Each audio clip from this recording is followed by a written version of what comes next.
est à Monsieur Sylvain Berrios. Merci, Monsieur le Président. Ma question s'adresse à Monsieur le Premier ministre.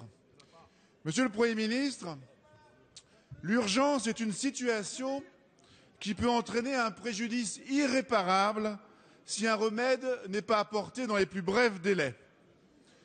À la lumière de cette définition du mot issu du Larousse, j'aimerais vous interroger. L'ouverture du mariage aux couples de personnes du même sexe, au point de faire siéger l'Assemblée nationale jour et nuit, est-ce une urgence? Non. Reconnaître par voie de circulaire la gestation pour autrui, dite GPA, est-ce une urgence? Non.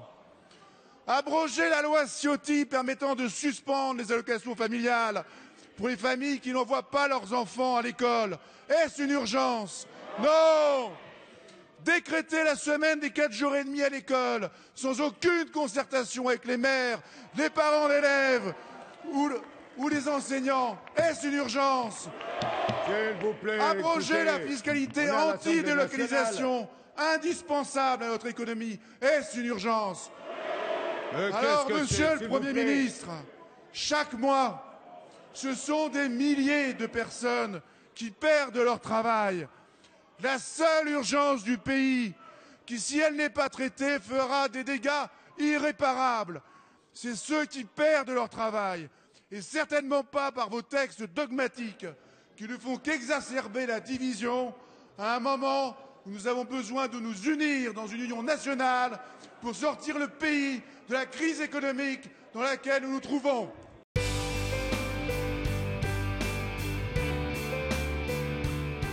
Monsieur Sylvain Berrios sur le 3092. Un homme et une femme peuvent procréer. Un homme et une femme, on peut les aider à procréer. Mais 2 hommes ou 2 femmes ne le peuvent pas. Quand bien même vous le voudriez, quand bien même vous le souhaitiez, ce n'est pas possible. C'est la raison pour laquelle cette altérité est nécessaire et doit être réaffirmée dans le mariage. Avoir un papa et une maman, c'est l'essentiel de nos vies.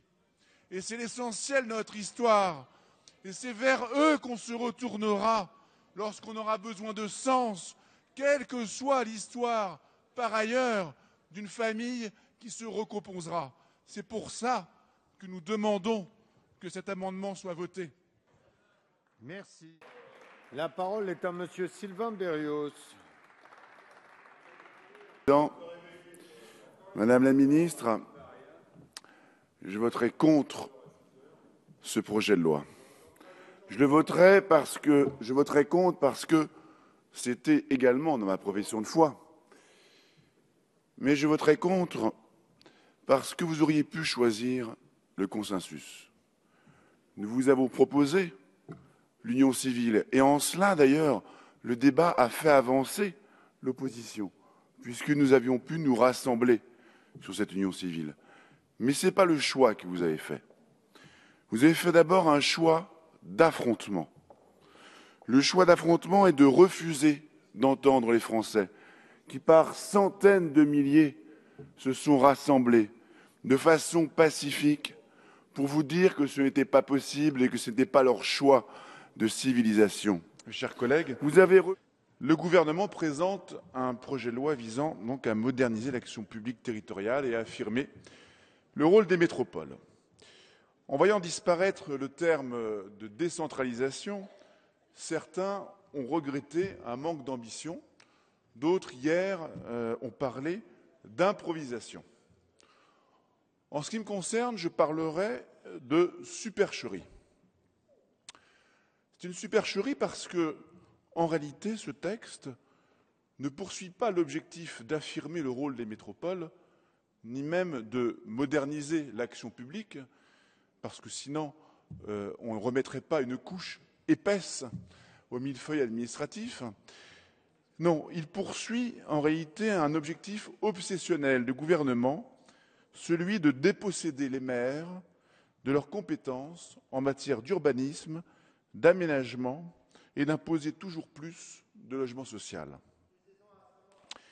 Il y a d'abord eu la loi relative à la mobilisation du foncier public en faveur du logement et au renforcement des obligations de production de logement social, qui impose aux communes un taux de 25% de logement social, une amende quintuplée pour les villes qui n'ayant pas atteint ce taux, et la confiscation de leurs droits de préemption. Il y a eu ensuite la loi habilitant le gouvernement à légiférer par ordonnance pour accélérer les projets de construction, qui est un chèque en blanc donné au pouvoir exécutif pour agir à sa guise et qui permet de modifier le droit des sols. Il y aura demain une loi pour l'accès au logement et à un urbanisme dit rénové, qui affiche comme ambition de bétonner prioritairement les territoires déjà très urbanisés, et notamment les zones pavillonnaires, en s'appuyant sur les nouveaux pouvoirs conférés aux métropoles. Il y a aujourd'hui, Madame la Ministre, votre loi de modernisation de l'action publique territoriale et d'affirmation des métropoles qui confisque aux maires toutes leurs compétences en matière d'urbanisme, d'aménagement du territoire et de logement au profit des métropoles. C'est que le financement dont vous parlez pour les collectivités, non seulement il est très déficitaire pour les collectivités, mais de surcroît il est discriminant parce que toutes les collectivités n'y sont pas soumises de la même façon. Vous punissez certaines collectivités dans le mode de financement même de cette semaine des 4 jours et demi. Et enfin, lorsque vous dites que c'est dans l'intérêt de l'enfant, qu'il y a des études, qu'il y a des rapports, aujourd'hui vous n'êtes pas en situation de démontrer l'intérêt pour l'enfant de cette semaine de 4 jours et demi. Et moi, j'appartiens à une ville, à Saint-Maur-des-Fossés, où nous sommes passés à 4 jours. Il n'y a pas un seul conseil d'école, il n'y a pas un seul fédération de parents d'élèves, il n'y a pas des enfants qui sont capables aujourd'hui de démontrer ce que vous démontrez. Nous pouvons naturellement débattre très longuement de l'opportunité d'un passage à la semaine de 4 jours. Et vous seriez bien en peine, Monsieur le Ministre, de nous montrer non pas 2, non pas 3, mais une étude de votre inspection générale démontrant le bienfait d'une semaine de 4 jours et demi sur la réussite scolaire des enfants. Pas une seule en 2002, c'est l'inverse qui a été démontré par l'inspection générale. Et d'ailleurs, est-ce que l'Académie de Rennes, et ce n'est pas Isabelle Le Callennec qui s'y présente qui va me démentir, qui a adopté la semaine de 4 jours depuis plus de 15 ans, n'est-elle pas la plus performante pour ce qui relève de l'enseignement du premier degré? Si je prends l'exemple de la ville dont je suis l'élu, à Saint-Maur-des-Fossés, notre choix de la semaine de 4 jours repose sur une offre scolaire et périscolaire, fruit de plus de 20 ans de dialogue et d'échange avec tous les acteurs de l'enseignement, y compris naturellement le ministère, aboutissant à une programmation d'une rare richesse, avec la découverte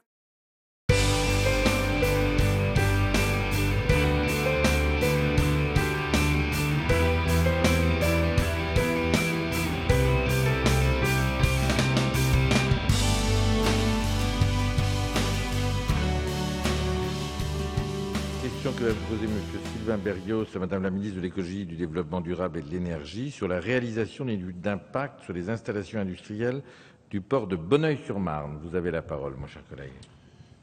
Merci, Monsieur le Président. Donc, ma question s'adresse effectivement au ministre de l'Écologie, du Développement durable et de l'Énergie sur les activités de la centrale d'enrobage Eiffage, qui est une nouvelle installation classée du port de Bonneuil. Monsieur Berrios, vous le défendez ? Oui, beaucoup de choses ont été dites. On n'est pas simplement sur une affaire de TVA. Il y a effectivement une filière entière qui est en danger, une filière économique qui est en danger. C'est également une filière éco-durable qui est en danger. Je prends la ville qui est la mienne, à Saint-Maur-des-Fossés. J'ai un centre hippique municipal, 5 000, 6 000 enfants y passent chaque année pour apprendre l'équitation et pour découvrir également la forêt. Je crois que c'est des choses qu'il faut prendre en compte. Sur le scandale des empreintes toxiques. À l'article 60, afin d'anticiper des décisions judiciaires défavorables aux banques, vous proposez de modifier les règles de souscription et de validité des emprunts toxiques octroyés aux collectivités locales par les établissements de crédit, validant ainsi rétroactivement des prêts bancaires litigieux. Comme le rappelle souvent notre collègue Gilles Carrez, la responsabilité de ceux qui ont souscrit ces emprunts est naturellement engagée. Mais le gouvernement a aussi la responsabilité d'inciter les banques à renégocier des emprunts qui mettent en péril gravement l'équilibre des finances publiques et qui ont été contractés dans des conditions singulières. Je regrette que vous ayez choisi de voler au secours des banques plutôt que de soutenir les collectivités locales et l'intérêt général. Je voterai donc contre ce projet de loi de finances, bâti contre les familles, contre les entreprises et contre les collectivités locales. La parole est à Monsieur Sylvain Berrios.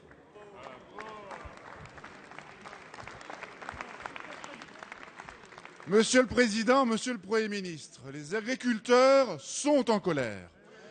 Les entrepreneurs, les salariés, les ouvriers sont en colère. Les enseignants et les parents d'élèves sont en colère. Les maires sont en colère. Les médecins et les pharmaciens sont en colère. Les anciens combattants et les retraités sont en colère. Les sages-femmes sont en colère. Les commerçants et les professions libérales sont en colère. Les policiers et les militaires sont en colère.